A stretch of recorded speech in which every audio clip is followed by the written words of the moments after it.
కొడంగల్ పట్టణంలోని షా బజార్ పీర్ల మసీదులో ప్రతిష్ఠించిన హాల్ సాబ్ ఖాసిం దూలా అలీ అబ్బాస్ పీర్లను కొడంగల్ మున్సిపల్ 2వ వార్డు తాజా మాజీ కౌన్సిలర్ మధుసూదన్ యాదవ్ ఆధ్వర్యంలో మాజీ సర్పంచ్ రమేష్ బాబు, రఫీక్, శివారెడ్డి, మొగులప్ప, సతీష్ తదితరులు దర్శించుకున్నారు.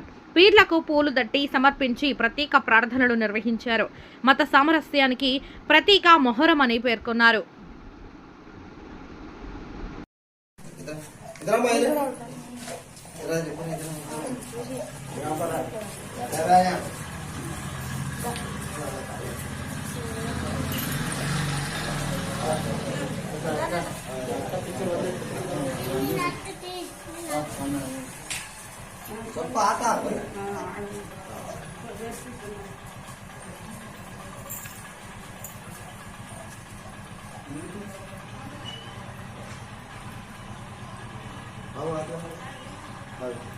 Ah,